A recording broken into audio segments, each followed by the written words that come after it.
రండి రండి. Now your friend is perfectly all right. Thank you so much sir. Thank you doctor. Take your balance fees. Thank you.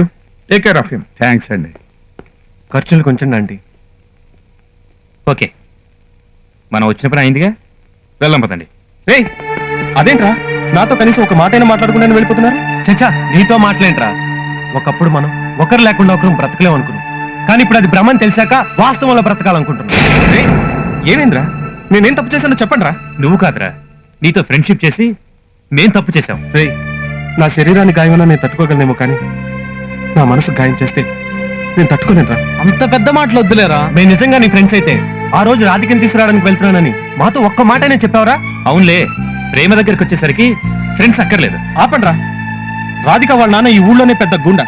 ఆ విషయం మీకు చెప్పుంటే ఏం చేసేవాళ్ళు? మేం పారిపోవడానికి మీరు సాయం చేసేవాళ్ళు. అప్పుడు పోయేవి నా ప్రాణాలే కాదు, మీవి కూడా. మనిషికి ప్రాణం పోయేది ఒక్కసారే, అది ఎప్పుడు ఎలా పోతుందో ఎవరికీ తెలియదు.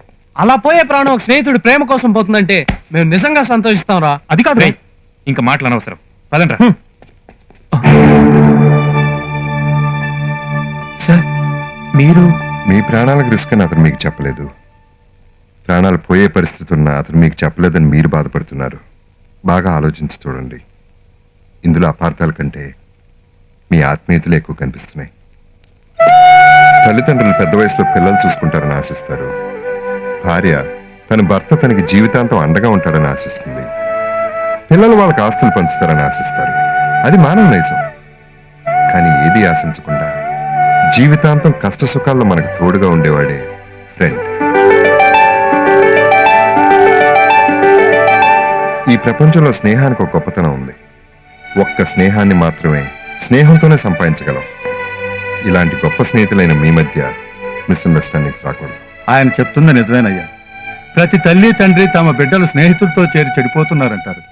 కానీ నాకు ఇప్పుడు అనిపిస్తుంది, అసలు మీలాంటి స్నేహితులే లేకపోతే నా బిడ్డ ఏమయ్యుండేవాడో అని. ఇప్పుడు కూడా మీరు విడిపోవాలనుకుంటున్నారా?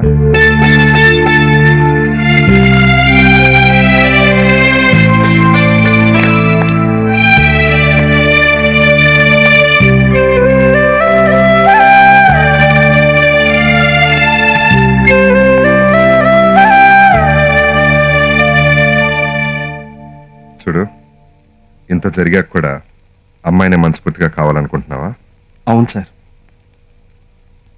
ఇప్పటికీ అమ్మాయినే కోడలుగా చేసుకోవాలనుకుంటున్నారా? మాకు కోడలంటూ వస్తే మా అబ్బాయి కోరుకున్న అమ్మాయే రావాలి.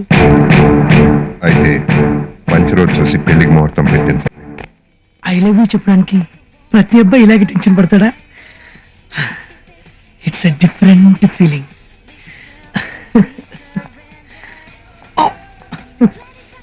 ప్లీజ్. సారీ, లేట్ అయింది. నో, వెయిట్ చేయడంలోనే థ్రిల్ ఉంది.